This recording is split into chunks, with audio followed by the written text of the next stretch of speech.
The planet Varela was quiet and dry. Wind blew dust across the red ground. The sky was always cloudy. Lightning often cracked the sky, and strange green storms danced above the hills. No one came to this part of the galaxy anymore, only a few. Old villages remained, hidden between rocks and deep valleys. One of those villages was called Kyratal. It was home to a small alien race called the Thryn. The Thryn were kind and gentle. They looked like tall, thin insects with shiny wings and big black eyes. They had lived in the valley for hundreds of years, farming the land and drinking from the underground river. But now the river was dry. The machines that cleaned their water were broken. Their fields were turning brown. And the small Thryn children were getting sick. Their leaders said they had less than 30 days before the crops died. The water ran out and the whole village was gone. The Thryn had no way to leave. The storms above the valley made it impossible to call for help. Ships could not land. Signals could not pass through. The Thryn were alone. But far from Kyratal, near the edge of the valley, there was one person who might help. His name was Mason Briggs. He was a 13-year-old human boy, lived in a junkyard with his grandfather, an old man named Jed. The junkyard was filled with broken machines, scrap metal, wires, glass, and old tech from Earth and other planets. Most people thought it was just garbage.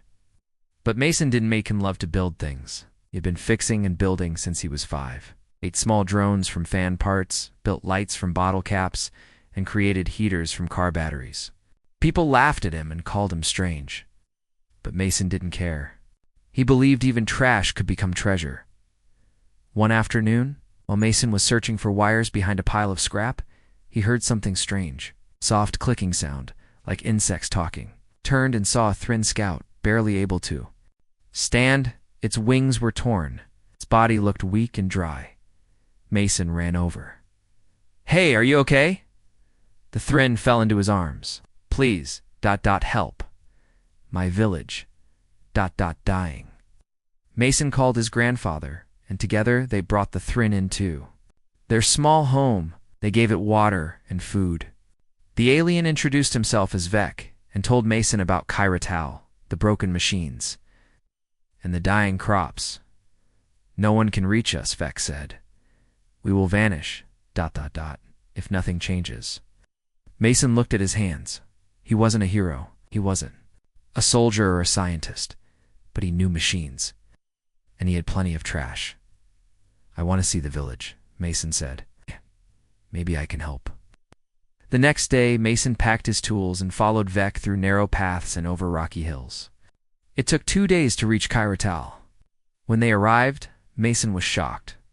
The village looked like it had been beautiful once. There were tall buildings made from stone and crystal. Colorful cloths hung in the air. But now, everything was dry and dusty. The wells were empty. The air smelled bad.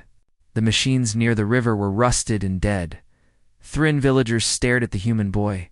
Some looked confused. Others looked sad. A few laughed quietly. A child. What could a child do? Mason didn't argue. He got to work. He studied the broken machines. They were very older than Mason's grandfather. The water purifier was made from copper coils and glass tanks. The solar panels were cracked and bent. The wires were burned. Mason smiled. This was what he loved. He walked around the village looking at everything. He found a junk pile behind one of the buildings. Broken pots, shattered tools, even parts from an old satellite. He pulled out a small notebook and began to draw. Made a plan. For the next 4 days, Mason worked day and night.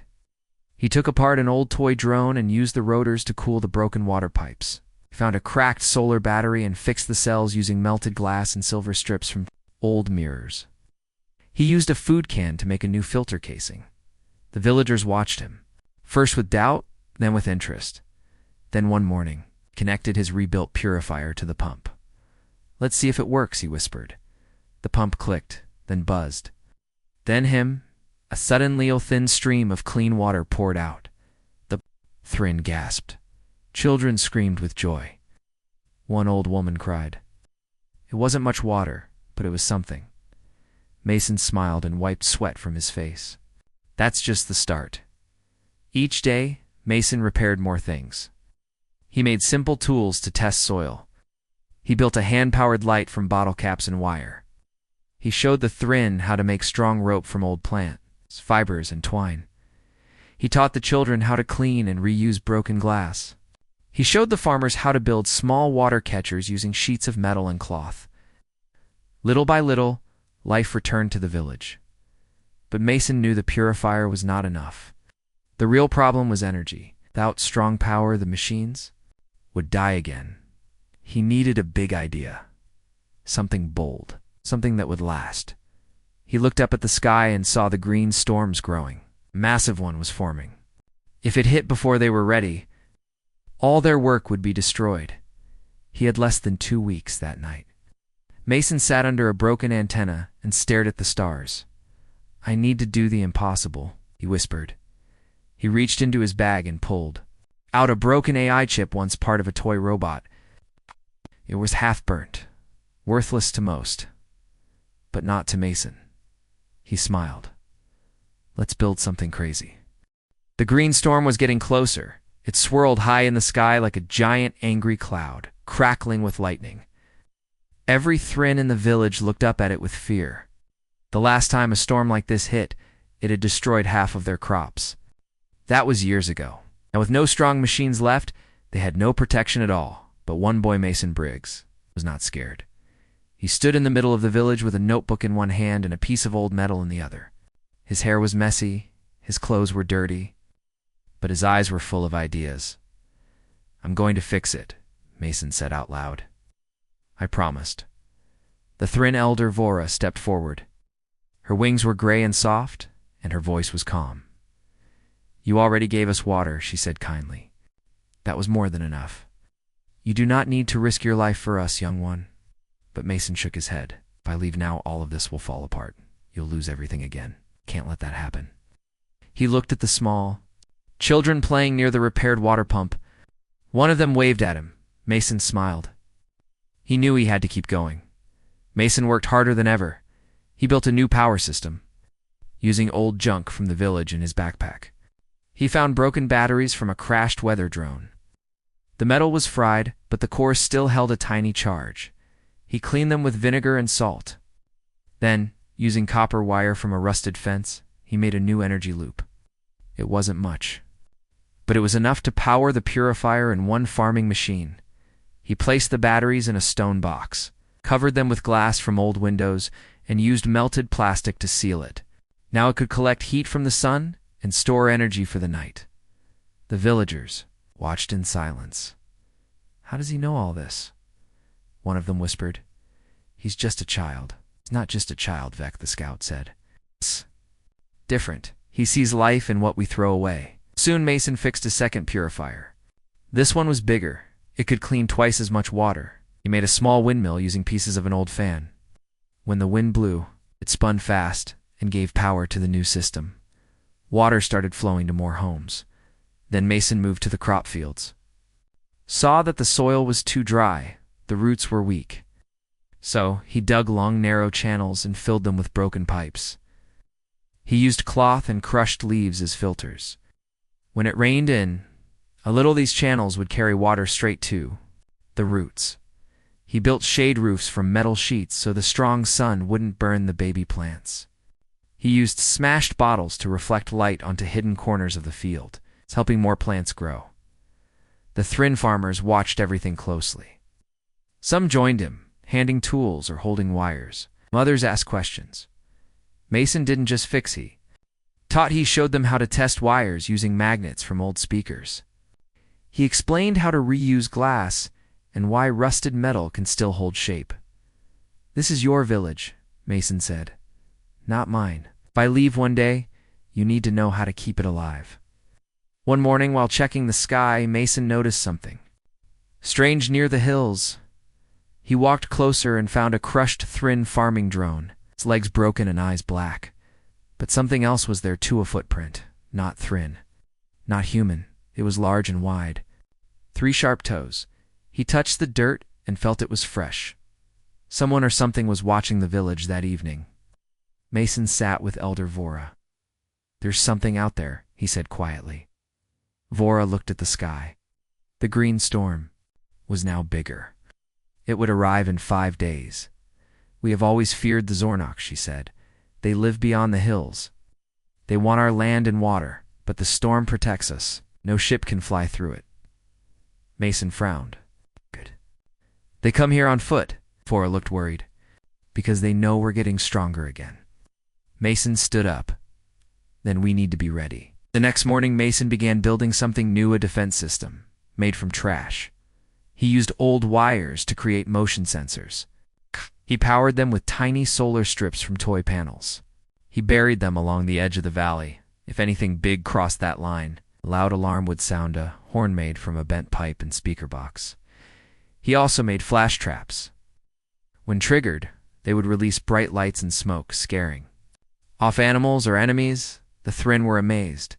"You are like a warrior," one said. "No," Mason said. "I'm just an engineer with too many crazy ideas." 2 days later, the alarm sounded. Zornak scouts, 3 of them, were trying to sneak in. Mason triggered the nearest trap. A blast of red smoke and flashing lights shot into the sky.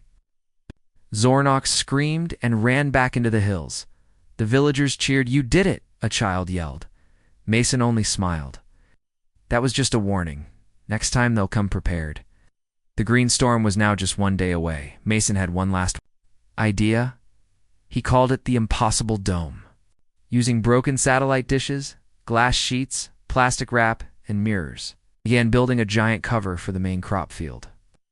The dome would trap sunlight and warmth, protect the plants from wind and rain, and help them grow faster.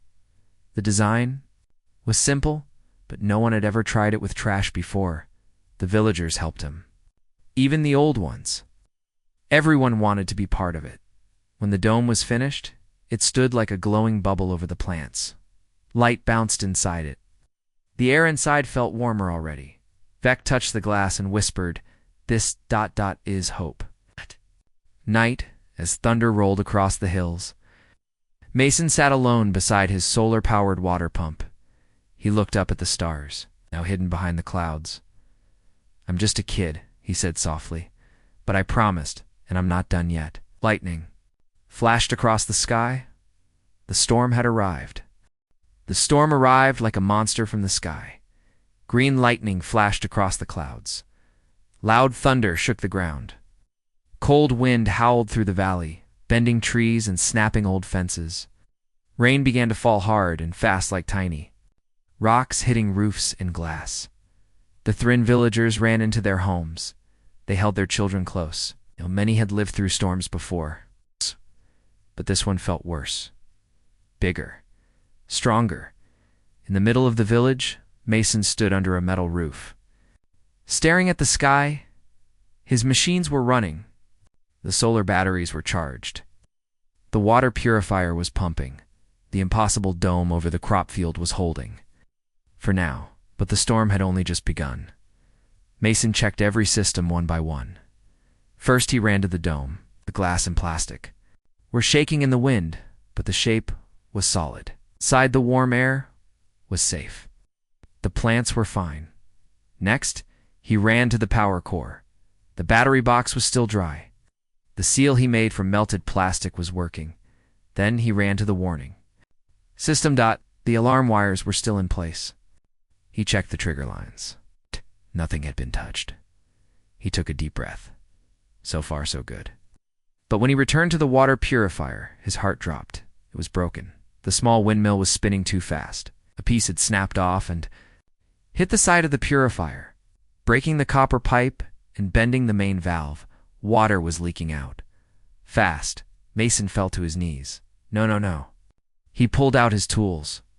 The metal was too sharp to touch. Rain soaked his clothes and lightning flashed close above. Still, he worked. He wrapped the pipe in rubber tape, pushed the valve back in place using a wrench and an old spoon handle. He tied a broken belt around the spinning rotor to slow it down. After 20 minutes of hard work, the leak stopped. Water began to flow again. Mason sat back, soaked and tired. His hands were shaking, but he smiled. "One problem down," he whispered. But he didn't know the real problem hadn't started yet. In the hills above Kyratal, 3 shadows watched the village through the rain. They were not Thrin. They were Zornatal, cold-blooded creatures with long arms and yellow eyes. Their leader, Commander Gore, growled quietly. "The village is working again," Gore said. "That human brat fixed their machines." A smaller Zornak beside him hissed. "We must strike now. If they survive this storm, they will grow stronger." Gore nodded. "Destroy their purifier. Let the storm do the rest." The 3 aliens slid down the muddy hill, moving like hunters. The storm helped them. No one could hear footsteps in the thunder. Back in the village, Mason had just finished checking the last of the wires when he heard a noise of soft clicking. Like claws on stone. He turned quickly but saw nothing. Then he heard it again. He grabbed a flashlight and followed the sound around the back of the purifier. The rain made it hard to see. Suddenly he saw something move. "Who's there?" shouted. No answer. Then something heavy hit him from behind. Mason fell to the ground, the flashlight spinning away. He felt claws grab his arms and pull him up. "Hey," deep voice growled. "You should have stayed in the junkyard, human." Inside the dome, Vec and 2 Thrin guards saw the light flash from the purifier station. "Something's wrong," Vec said. The guards grabbed their spears and rushed into the storm. When they reached the purifier, they found Mason on the ground, trying to stand. His lip was bleeding, and one eye was swollen. "The Zornak," Mason coughed. "They're here." Thrin guards helped him up and turned on their nightglow lights. In the distance, they saw Tzornok running toward the hills. But the third one, Commander Gore, was still there. He had planted a plasma charge on the main purifier, Vec shouted. Mason's eyes widened. "We have 10 seconds. He jumped forward and yanked the charge loose. The small bomb beeped faster. Without thinking, Mason threw it into a metal barrel filled with wet mud. The barrel exploded. Boom. The mud caught the blast, and no one was hurt. Smoke rose into the stormy air. The Zornak leader growled in anger and escaped into the night. Mason stood still, breathing hard. His hands were shaking. His body ached. But the purifier was still standing. The guards surrounded him. "You saved it again," one said. Mason nodded slowly, barely. They carried him back to the village center. Vora met them there, her face full of worry. "They attacked during the storm," Mason said. "They want to break everything we built." Vora looked at the sky. "This means war." Mason shook his head. "No, this means we build smarter." The next day the storm was still strong, but Mason didn't stop. He fixed the windmill with a stronger belt made from a hoverbike tire. He replaced the broken copper pipe with a mix of plastic tubing and old steel. He added a new lock system to the purifier. Only Thrin fingerprints could open it now. Then he added cameras, tiny ones made from toy drones. They would record and send a signal to a box inside the dome. If the Zornak came again, they wouldn't be unseen. The villagers helped him without being asked. They cleaned mud, carried tools, and stood guard. Mason saw their eyes. They weren't scared anymore. They were ready. On the third day of the storm, something amazing happened. Inside the dome, the crops began to sprout. Tiny green leaves pushed through the soil. The warm air and trapped sunlight had worked. The impossible dome was a success. The Thrin children ran through the rows, touching the new plants with wide eyes. Some of the elders cried softly, for the first time in many weeks. The village was truly alive again, and at the center of it all stood a human boy, covered in mud and oil, smiling like he had found treasure. That night, as the storm began to weaken, Vora called the whole village together. She stood beside Mason and raised her voice. "This child came to us when no one else could. He used trash to make miracles. He turned our last hope into a new beginning." The Thrin cheered. Mason blushed and looked down. "I'm not a hero," he said. "I'm just a kid who didn't want to let you die." Vora placed a silver band on his arm. "From this day, you are part of our family." Thrin in heart. Mason nodded, eyes wet but deep inside. He knew this wasn't over. The Zornak would return, and next time they wouldn't be running. The storm had passed. The dark clouds moved slowly away, leaving the sky clear and blue. The sun shone warm and bright over the village of Kairatol. The plants inside the impossible dome had grown stronger. Little green shoots turned into thick leaves. The soil was rich and soft. For the first time in many months, the air smelled sweet and fresh. Mason stood outside the dome, watching the Thrin children run and laugh among the crops. Their joy was like music after a long silence. "This is what I dreamed of, Mason," said quietly to Vec the scout.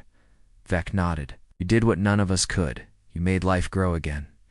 But Mason knew the fight was not over. Outside the village, the hills still hid dangers. The Zornok were waiting. Mason gathered the villagers. "Together, we need to protect the garden," he said. "If the Zornak destroy this, we lose everything." Ada Thrin listened carefully. Mason began teaching them how to build walls from broken metal sheets and old pipes. They dug trenches filled with stones to slow down any attackers, he showed. The farmers how to make tools from scrap wood and metal. They made hoes, rakes, and baskets, using old wires and cloth strips. Vora, the elder, smiled. "You are teaching us to fight with our hands, not just with machines." Mason laughed. "Sometimes, the oldest tools are the strongest." Mason's favorite project was a new irrigation system. He found broken plastic pipes in the junkyard and joined them with melted plastic rings. He built long channels from the river to the dome and the fields. But instead of water flowing quickly, Mason made tiny holes along the pipes. This way, water dripped slowly, soaking the soil without wasting a drop. The system worked perfectly. Plants drank just what they needed. The villagers began calling it the life veins. Days passed and the village grew stronger. Mason trained the Thrin children to repair machines and build new ones. They made simple wind turbines from broken fans and cloth sails to catch the wind and generate power. Vec was proud. "Have forgotten how to create," he said. "You have reminded us." But one morning Mason found a surprise. Near the edge of the village, a small group of aliens was waiting. They were from nearby villages, other species who had heard about the impossible dome and the human boy. They brought old tools, seeds, and parts. They wanted to learn. Mason smiled. "Then let's teach them." Together they built a school. It was small, but full of hope. The walls were made from scrap metal and wood. Inside, Mason showed how to turn broken parts into machines, how to grow plants in hard places, and how to work together. The children were fast learners. They repaired broken water pumps, built small solar panels, and learned how to care for the land. Soon, the school became a center for all nearby villages. Aliens of many kinds came to learn from Mason and the Thrin, but danger was never far away. One night, Mason woke to a sound outside his home. He grabbed his flashlight and ran outside, near the water pump. He found a small group of Zornok soldiers trying to cut the pipes. Mason didn't panic. He reached into his bag and pulled out a small device. He had made a flash bomb from broken lights and chemicals he found in the junkyard. He threw it near the soldiers. A bright light exploded, and a loud noise echoed through the valley. The Zornok shouted and ran away into the dark. Mason smiled. "They won't stop us." The next day, the village was alive with work and laughter. Mason and Vora walked through the fields. "Your work has saved us," Vora said. "We will never forget." Mason looked at the green plants and children playing, and "It's not just me, it's all of us."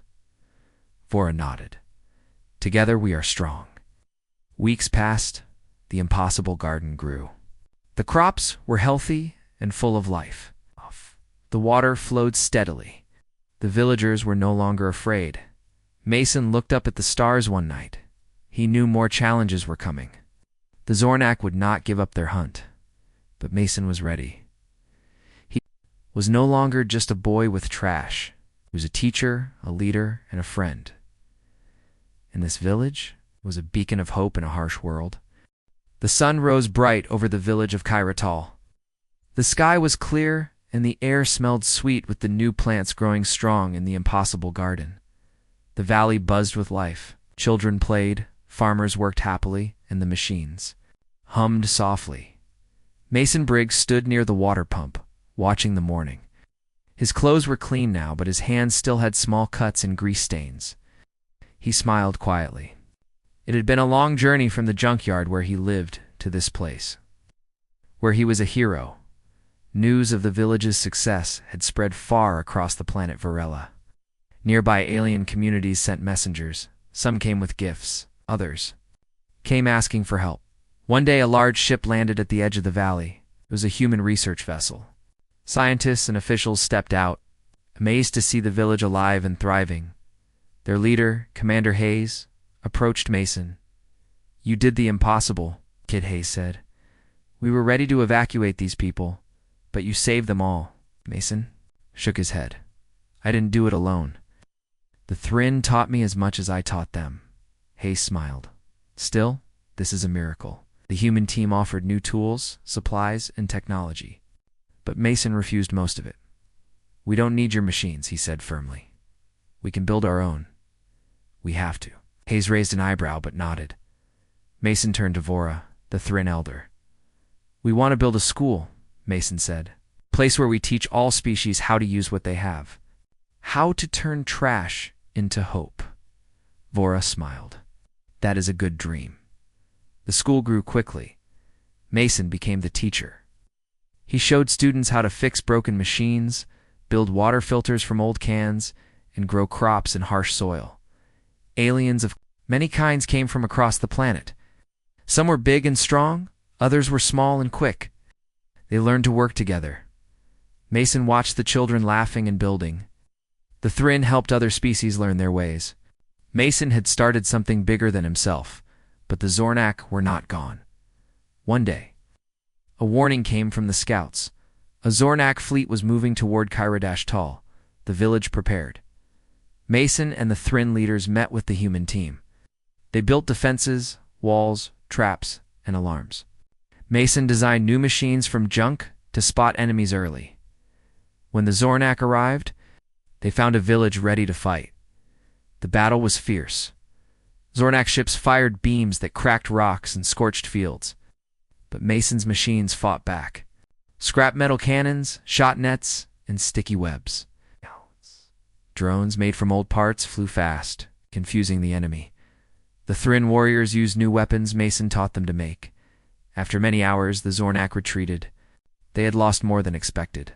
The village cheered. Mason stood beside Vora. "We showed them what it means to fight for life," Mason said. Vora smiled, "and what it means to fight with hope." Years passed. Mason grew older, but he never stopped learning and teaching. The school became famous across Varela and beyond. Other planets sent students to learn from the human boy who turned trash into life. Mason often thought of his grandfather in the junkyard. Without that messy place, none of this would be possible. One day, a young alien child asked Mason, "How did you do it?